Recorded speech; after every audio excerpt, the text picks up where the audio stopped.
In verse 4, it speaks of a leader. In Hebrew, Aba'al, does not defile himself among his people. And we think, okay, so a leader, that's anyone who is leading within his people. But the context in which this is given is what has just been said about the priests. The priests are not to become defiled for the dead, except for these people who are close to them. And then in that context, it speaks of them as leaders. Obviously, the priests were leaders among his people. He says, a leader does not make himself unclean among his people to, then we've got this word, to halal himself.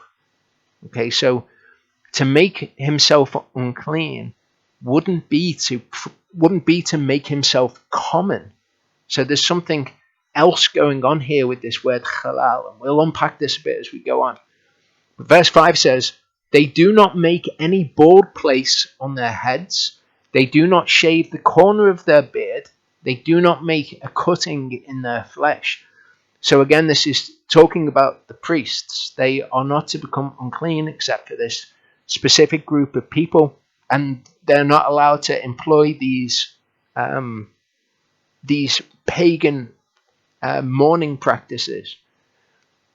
Verse 6 says, they are set apart to their Elohim and do not halal the name of their Elohim, for they draw near with the offerings made by fire of Yahovah and the lachem of their Elohim. The word lachem is the word for bread. Just like in the King James Version, we see a word used here which means a specific type of food, which is actually idiomatic of all food. In the King James Version, we see the word meat. When we're talking about food, in the King James Version, often it'll use the word meat, because that was the word that was used at the time to talk about all food. If you ask somebody, what is your meat? They would tell you what they eat. Same with the word lechem, bread here.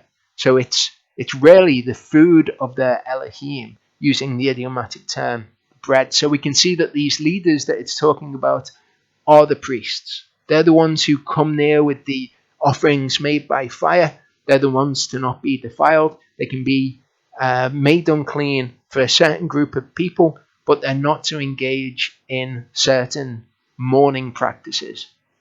We see these practices forbidden elsewhere in Torah, and we know that these were mourning practices, but here we have it specifically forbidden in the context of a death. So they're not to make bald places on their heads, shave the corner of their beard, or make a cutting in their flesh. These were all things that were done. Okay, shaving the corner of their beard would be to destroy or mar a part of their beard. And to have that missing part of your beard was seen as a way of marking the passing of somebody. Also, cutting your flesh, or making a bald place on your head, covering yourself in sackcloth and ashes, was another mourning practice that is not forbidden in the Torah. Okay, so in doing this, they would be halaling the name of Yahovah, their Elohim. They would also be halaling themselves. So it's important for us to understand what it is to halal something. This is the verb halal. In English, we use the word profane, and we use it as a verb. We also use it as a noun.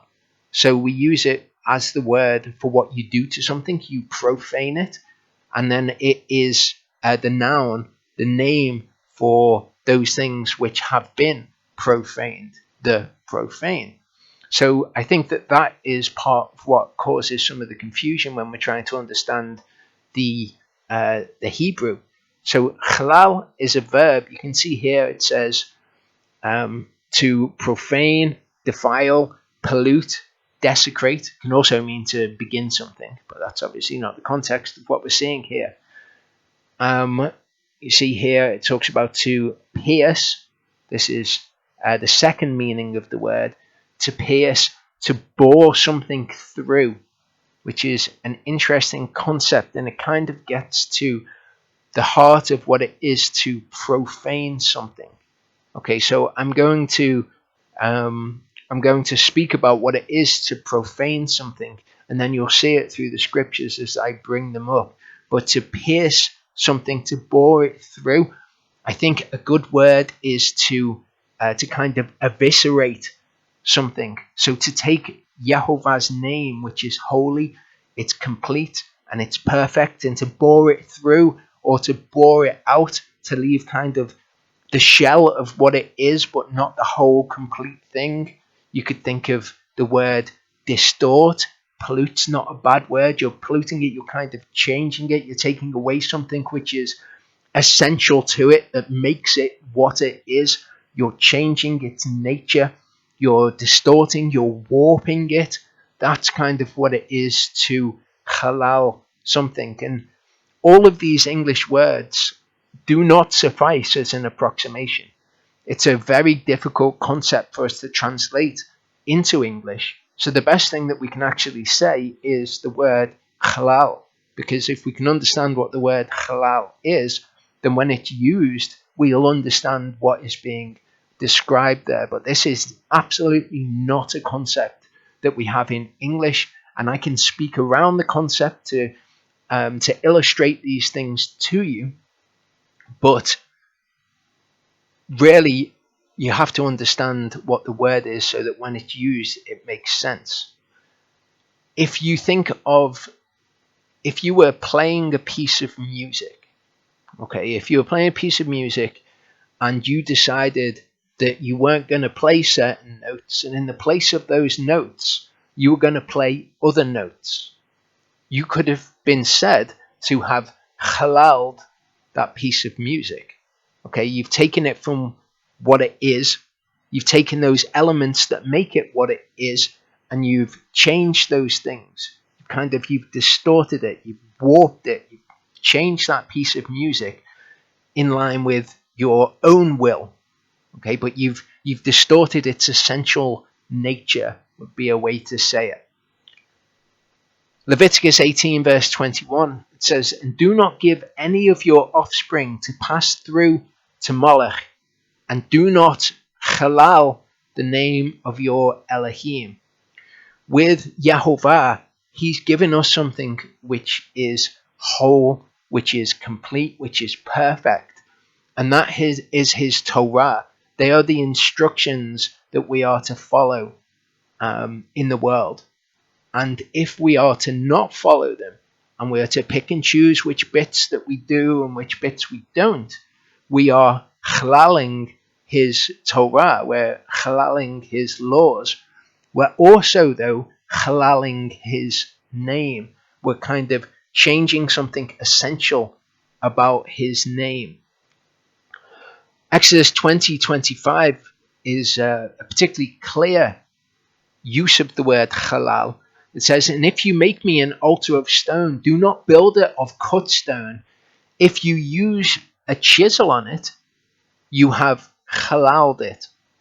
Okay, so if you take what is what comes to be naturally, a stone in the form that it has come to be naturally, and you take a chisel and you start shaping it and you start changing it, you are said to have halaled it. You've not made it common, because it was common anyway. It was just a stone. It was whole anyway. It was common.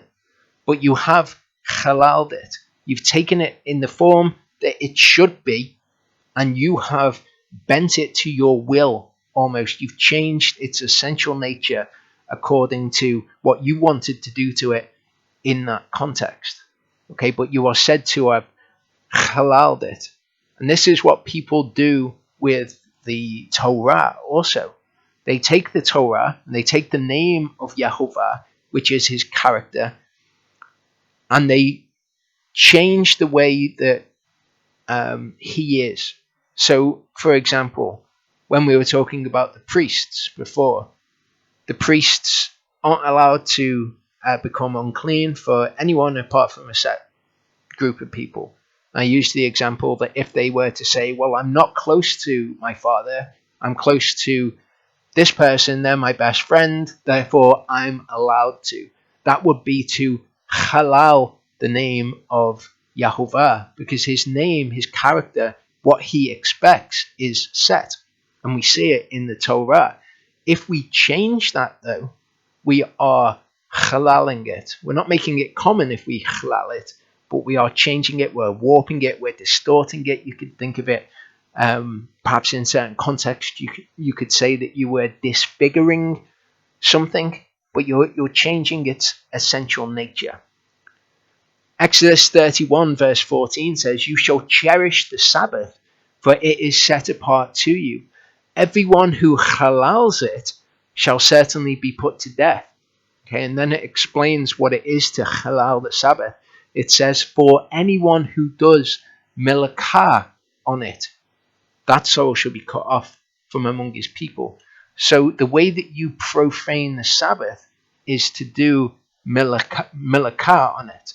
Okay, milakah, if you do that, the Sabbath is to be a day which is set apart and to not have any milakah done on it. That is the nature, the essential nature of the Shabbat. So if you then do work on it, if you do milakah, which is broader than just what we would think of as your job or your work, if you do what the scriptures define as milakah on that day, it halals the Sabbath. You've rendered it in a form which it was not supposed to be in. And the way that we know Yahovah's name, the way that we know how things are supposed to be, is by his word. So for us, in the context of the scriptures, to halal something is to render it in a form which is not according to his word. And the thing that we're told not to do on the Shabbat is milakah. So to halal the Sabbath isn't to make it common. The way that you halal the Sabbath is to do something which is milakah on it. Leviticus 19:5-8. When you bring a peace offering to Yahovah, bring it for your acceptance. So bring it, in other words, according to the laws of the Torah. Okay, when you bring a peace offering, don't bring how you think a peace offering should be or what you think should be acceptable to Yahovah. Bring it for your acceptance. And we're given the procedure for a peace offering. It is eaten the same day you slaughter it, and on the next day, and that which is left on the third day is burned with fire. So if it is eaten at all on the third day, it is abominable, it is not accepted. He who eats it bears his iniquity, because he has halaled the set apart offering of Yahovah. He hasn't made it common. He has, however, disfigured it, he's warped it, he's twisted it, he's changed how it should be, how Yahovah tells us it should be. So he's halaled it, he's changed its essential nature. He's pierced it, he's bored it through, he's bored it out, would be some kind of imagery which is suggested by the Hebrew. You take what is whole and what is complete, and you pierce it through and you bore it out, and what is left is not how it should be. Leviticus 19 verse 12 says, "And do not swear falsely by my name, and so halal the name of your Elohim." Okay, so you would be halaling his name if you swore falsely by it, because that is not what Yahovah expects. That's not who Yahovah is. So if you lie and you swear falsely by his name, you're actually taking his name in the holy, complete, perfect form in which it exists, and you're halaling it, you're twisting it, you're distorting it, you're disfiguring it, you're piercing it and boring it through, and what's left is not how it should be. Leviticus 21, 5-6, we just read this. "They do not make any bald place on their heads. They do not shave the corner of their beard. They do not make a cutting in their flesh. They are set apart to their Elohim and do not halal the name of their Elohim." Okay, so Yahovah tells us how to be set apart. Okay, he tells us not to do these things. All of his people are not to do these things as mourning rituals. But the priests, they're the ones who bring the lechem of their Elohim. They're the ones who bring the offerings made by fire and what is offered on the altar to Elohim. So if they were to do these things in mourning for those who have passed, and it could be those who are close to them as well as to the people that they're usually forbidden to become unclean by, they would be halaling the name of Yahovah. We kind of think sometimes when we think of profaning his name that it must be something that is done in front of somebody. And when they see you doing that thing, then you are profaning Yahovah's name. But you can profane Yahovah's name as an objective thing that you do. If you do something which is contrary to his Torah, it doesn't actually matter whether or not anyone sees you do it. You are still halaling, distorting, disfiguring, warping, twisting his name, piercing it through, boring it out. That's what you're doing to his name. Now, as we will see as we go on, you can profane his name in the eyes of somebody else, but that is an additional thing. That is you profaning his name as the objective act, and then them subjectively seeing you doing that would be you profaning his name in their eyes. But we tend to confuse those concepts and just think of any profaning of his name being something that somebody else witnesses and therefore thinks differently about his name. Psalm 89, 31 to 34 says, if they halal my laws and do not cherish my commands, they do not shamar his commands, guard them, protect them, cherish his commands, and instead they halal his laws. That is what so many people do with his Torah. They decide which bits they're going to do and which bits they're not. They create exceptions for themselves in their own lives according to their circumstances, and they take his law, which is holy and perfect and just, and they halal it, they twist it, and they distort it. They don't cherish the commands. Like James speaks of, if you don't keep all of the commands, then you are in transgression of the Torah as a whole. Okay, because you've taken the Torah and you've halaled it.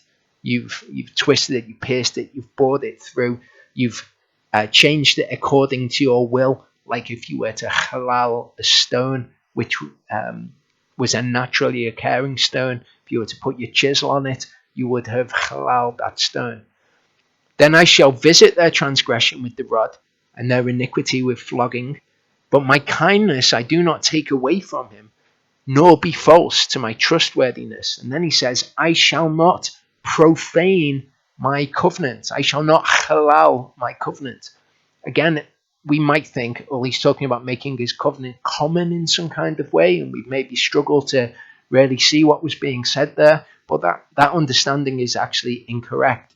Okay, to halal his covenant would be to twist it or warp it and make it into a different form, to bore his covenant out. Neither would I change what has gone out from my lips, because if he was to do that, his covenant that he swore was a whole, complete thing. If he was to then change it, what he would be doing is halaling his covenant. Wouldn't be making it common, but he would be disfiguring it, warping it, twisting. These words just do not suffice to describe the Hebrew word halal. Okay, so he would be halaling his covenant to do that. Numbers 30 verse 2. When a man vows a vow to Yahovah or swears an oath to bind himself by some agreement, he does not halal his word. He does according to all that comes out of his mouth. So the word that he's spoken is a complete thing. It exists as the word that he's spoken. And that's its essential nature, is to be what he said that he would do.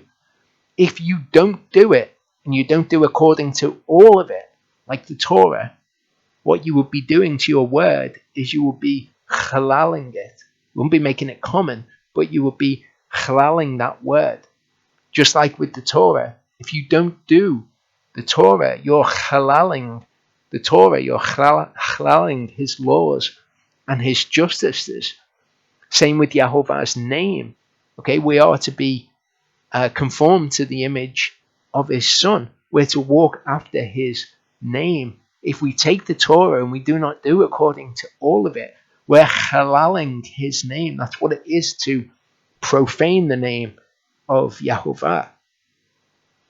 Jeremiah 34:13-16 says, "Thus said Yahovah, the Elohim of Israel, I made a covenant with your fathers the day that I brought them out of the land of Mitzrayim, out of the house of bondage, saying, at the end of 7 years, each one should set free his Hebrew brother who has been sold to him. And when he has served you 6 years, you shall let him go free from you. But your fathers did not obey me, nor incline their ear." So a part of his covenant was to do this. "And you recently turned and did what was right in my eyes, each man proclaiming release to his neighbor. And you made a covenant before me in the house which is called by my name. But you turned back and halaled my name. Each one of you took back his male and female slaves whom he had set free at their pleasure and brought them into subjection to be your male and female servants." So he's saying here, look, this is the covenant that was made with your fathers. And you've all made the decision to enter into covenant with me. Recently you turned to me to do these things. But when you turned back and didn't do those things, what you were doing is halaling my name. Okay, and that's what we do also. We take his name and we change it into a form which is not an accurate reflection of who he is. And therefore we disfigure, warp, twist, whatever word you want to say, bore through his name. We leave his name bored out. We leave it like a shell of his name that isn't actually what his name is. It's an inaccurate reflection of who he is. Okay, we have profaned or halaled his name. Nehemiah 13:16-19 says, "And men of Sor dwelt there, bringing in fish and all kinds of goods, and sold them on the Shabbat to the children of Yehudah and in Yerushalayim. Then I contended with the nobles of Yehudah and said to them, what evil matter is this that you are doing, halaling the Sabbath day?" So we saw how you halal the Sabbath day. To halal the Sabbath day is to do melakah on it. "Did not your fathers do the same, so that our Elohim brought all this evil on us and on this city? Yet you bring added wrath on Israel by halaling the Sabbath day. And it came to be at the gates of Yerushalayim, as it began to be dark before the Sabbath, that I commanded the gates to be shut, and commanded that they should not be opened till after the Sabbath. And I stationed some of my servants at the gates, so that no burdens would be brought in on the Sabbath day." Okay, so the word of Yahovah comes to Jeremiah, and he expresses to the people that it is melakah to carry a burden on the Sabbath day. So what they're doing is they're profaning the Sabbath day. The Sabbath is not being followed as it's meant to be followed. Okay, they're piercing it, they're boring it through, they're leaving it in a form that it's not supposed to be. It'd be like if you were making a recipe. I've used the example before of if you were making an apple pie and you, instead of using apples in it, you put oranges in place of the apples. Everything else is exactly the same, but what you would end up with would not be pleasing in the same way that an apple pie would be, because what you would have done is you would have halaled the apple pie. Okay, so if we've got examples like that, perhaps these things are easier to understand as to exactly what's being done by the Sabbath day. It's not being made common. Okay, it's being halaled, and those two things are different rather. Ezekiel 26-24 says, "On that day I lifted my hand in an oath to bring them out of the land of Mitzrayim, into a land that I had searched out for them, flowing with milk and honey, the splendor of all lands.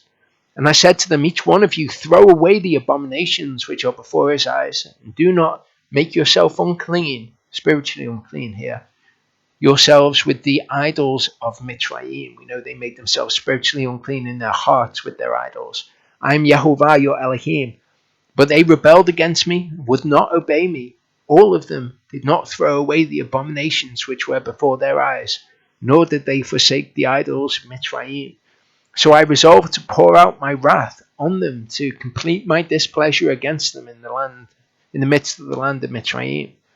But I acted for my name's sake, that it should not be halal before the eyes of the Gentiles. Okay, so this is how we often think of what it is to halal his name. But this is different. This is halaling his name before the eyes of the Gentiles. He here is guarding his name. He doesn't want the Gentiles to think that he has falsely swore to the people, or that he brought them out only to kill them, because in that way his name would be halaled in the eyes of the Gentiles. So we can do something that halals his name objectively, and then when people see us doing it, that would be to halal his name in the eyes of other people, among whom they were, before whose eyes I had made myself known to them, to bring them out of the land of Mitzrayim.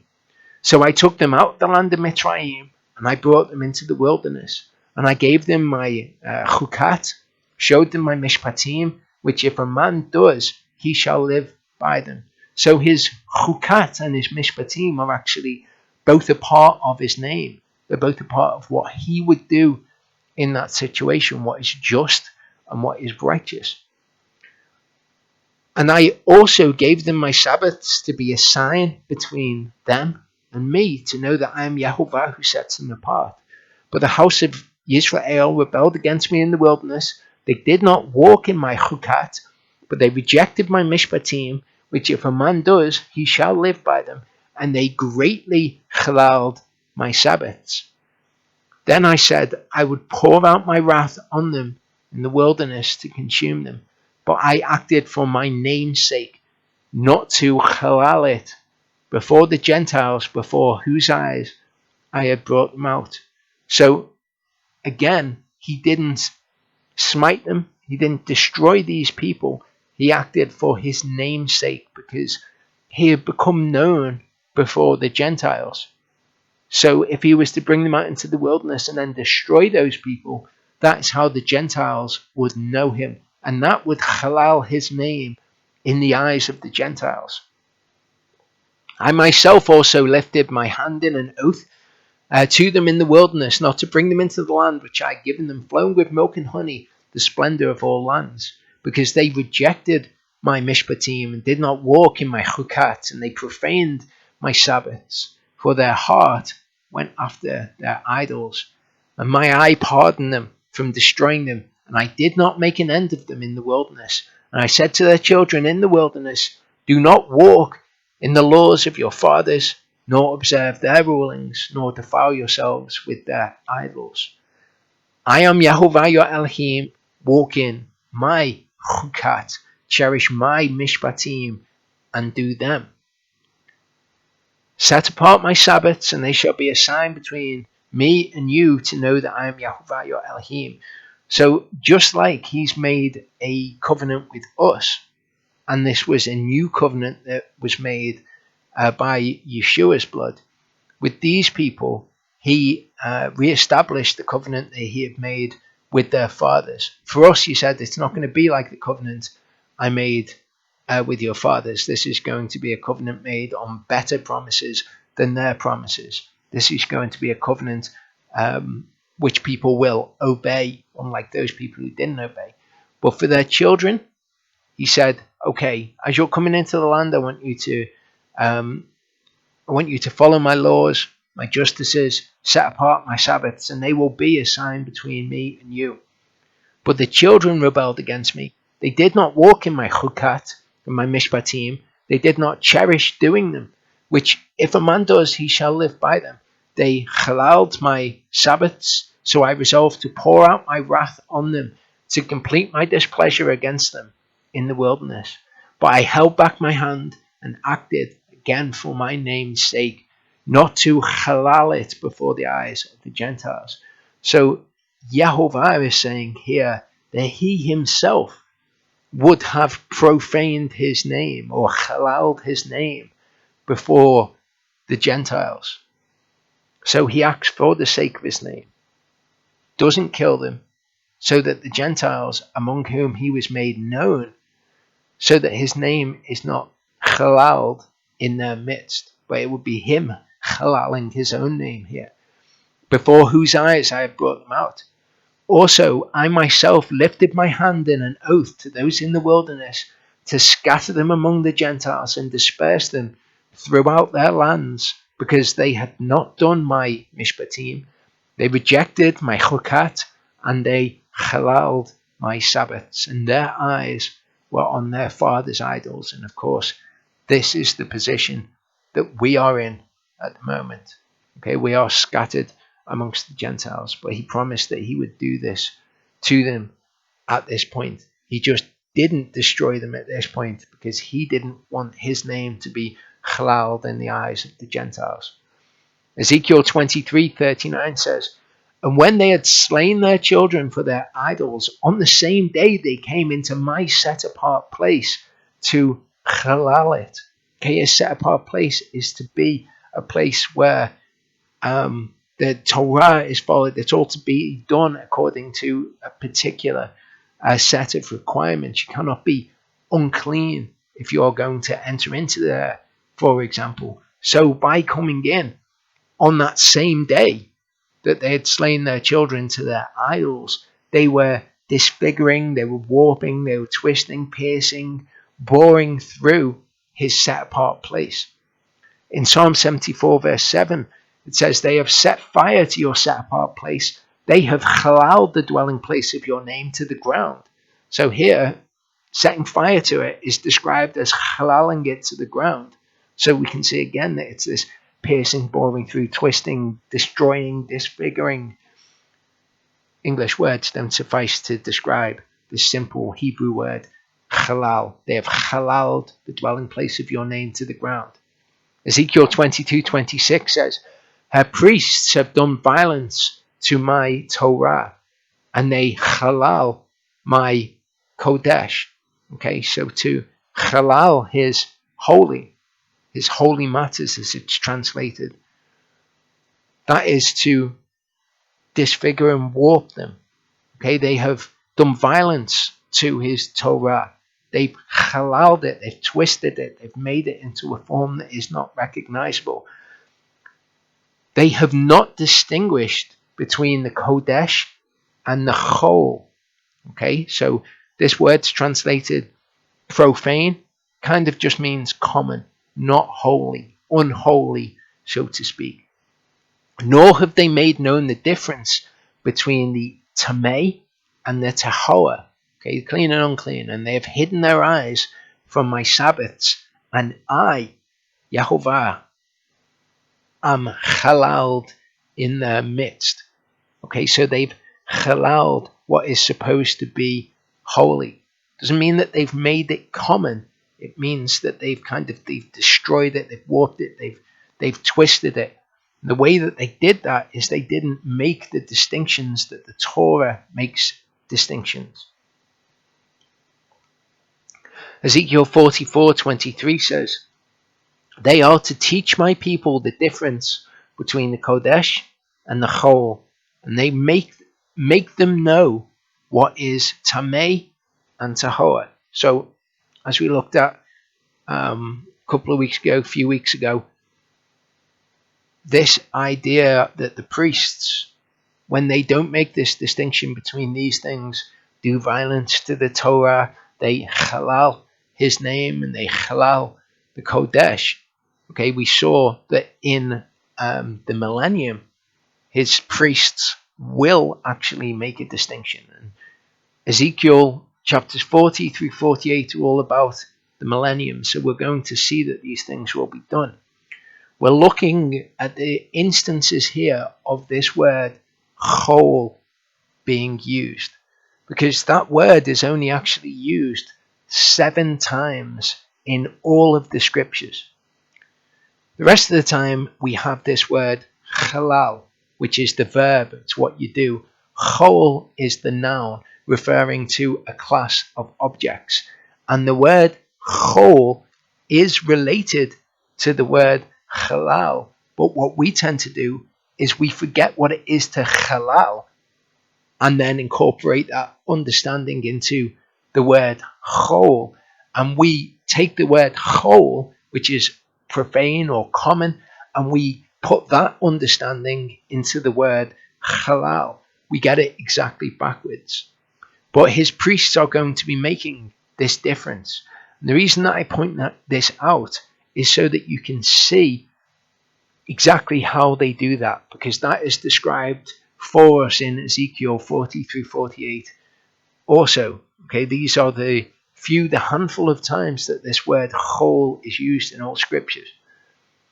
Ezekiel 42, 13 to 20 says, "And he said to me, the north rooms and the south rooms, which are opposite the separate place, are the set apart rooms, the holy rooms, where the priests who approach Yehovah eat the most set apart offerings." Okay, so they needed the place which was set apart to eat those offerings.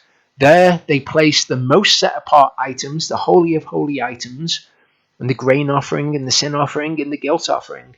For the place is set apart. So that place is holy. When the priests enter, they are not to go out of the set apart room into the outer courtyard, but leave their garments in which they attend there, for they are set apart, and shall put on other garments, and they shall draw near to that which is for the people. Okay, that not that which is for Yehovah, that which is holy to Yehovah, rather that which is for the people. And when he had ended measuring the inner house, he brought me out through the gate that faces east, and he measures this all around. You see the measurements for it.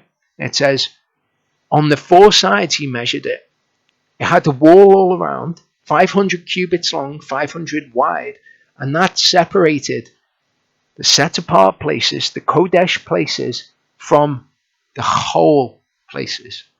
Those places haven't been destroyed or warped or twisted or anything like that. They're just common. But we can't take that meaning of the word chol and then retroactively, if you like, apply it to the word halal. Okay, chol does mean common. Halal doesn't mean to make something common though. Chol comes from the understanding of halal and not the other way around. So something being whole is not a bad thing. It just means that it's not holy. Something being halal though is a bad thing. Ezekiel 48, we see this distinction between the Kodesh and the Chol again. Alongside the border of the priests, the Levites have 25,000 cubits in length and 10,000 in width. Its entire length is 25,000 cubits and its width 10,000. And they do not sell any of it, nor exchange it, nor transfer this best part of the land, for it is set apart to Yehovah. This is holy to Yehovah, and he gives it to the Levites. But they can't sell any of it, nor exchange any of it. The 5,000 cubits in width that is left, facing the 25,000, is for whole use for the city, for dwellings and open land. Okay, so it's for whole use. It's for something which is common. And that is legitimately the distinction that we think of when we think of the word to profane something. But it's different. The word chol is only used those 7 times in scripture, and that is a word for what is common as opposed to what is holy. What is halal is not what is chol, though they are two different concepts. 1 Samuel 21 verse 4 says, "And the priest answered David and said, There is no whole bread on hand, but there is set apart bread." And we're going to look at this narrative a bit later on, but we can see the distinction here. Again, this is one of the 7 times that the word whole is used, and it's just used of something ordinary, something common, as opposed to the holy bread that they had in the temple. Just normal bread, basically. Not bread that's been halal, just normal bread.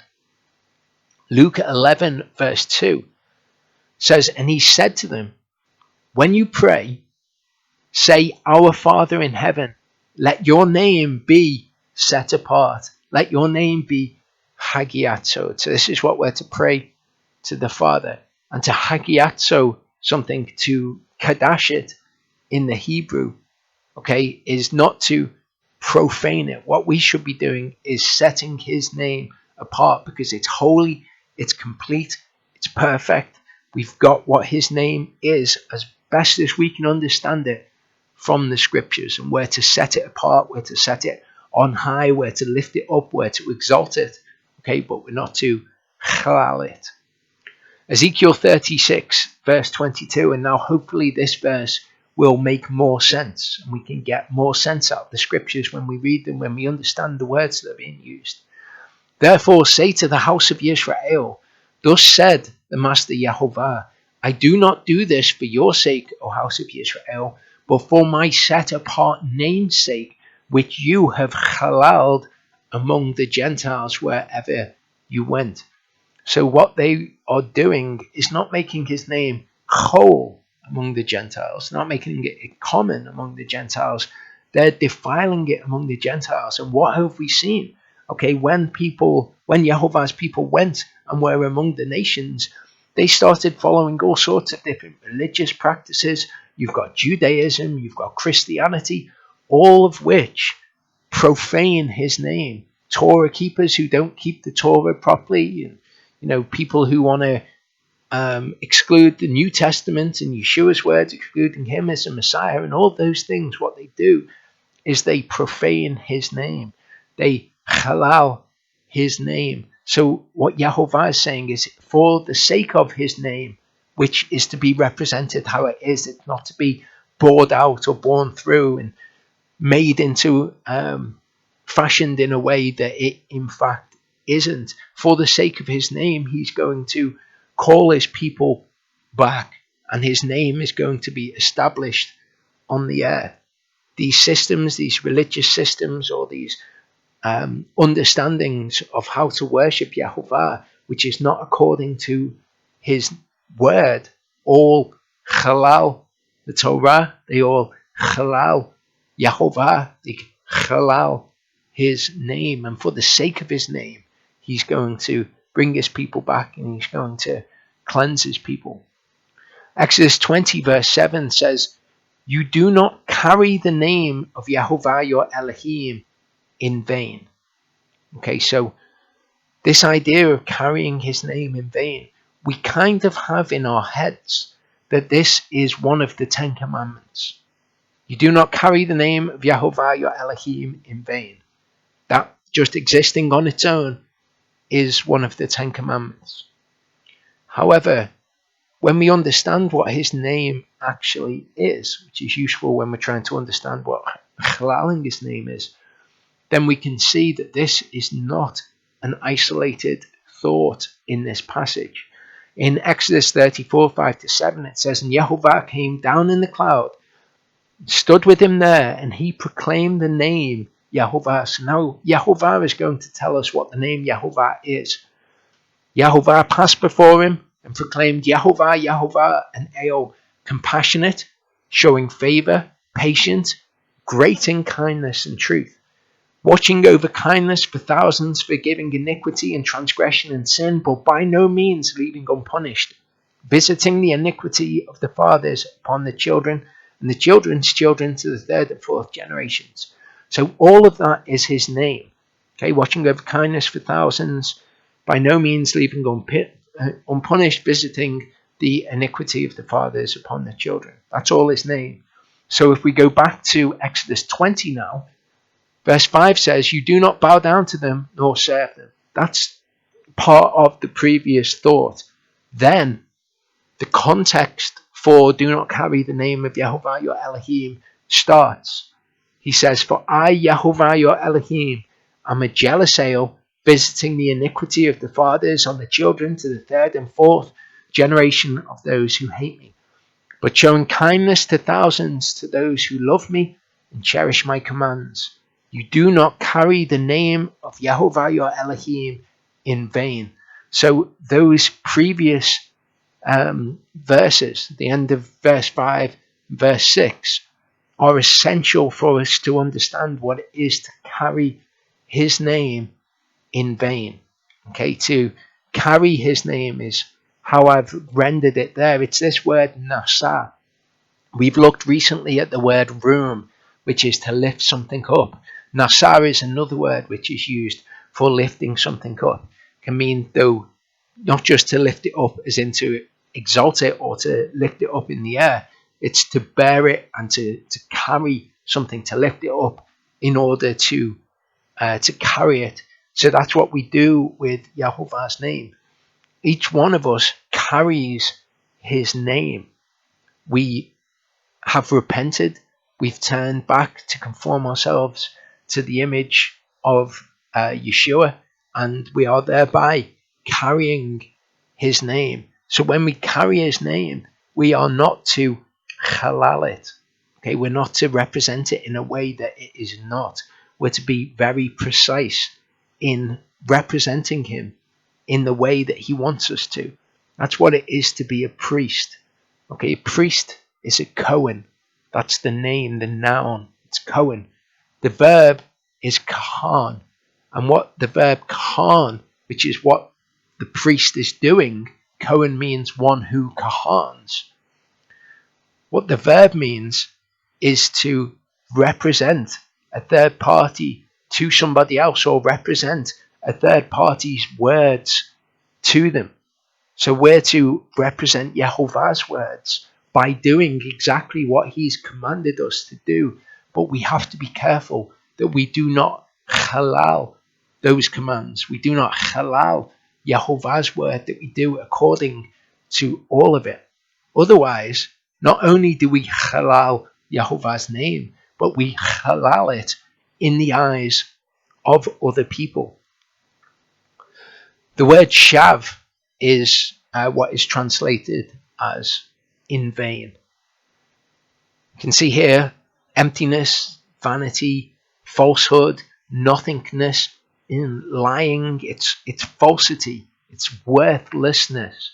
So you're not to carry his name in nothingness, with nothing to it, with no substance, in worthlessness. If you were to do so, you would be halaling his name. And we're going to see as we get into the fourth part that that's also what blaspheming his name is. If you blaspheme his name, that's a particular thing, but the outcome of that would be to halal his name, just as carrying his name in vain is to halal his name.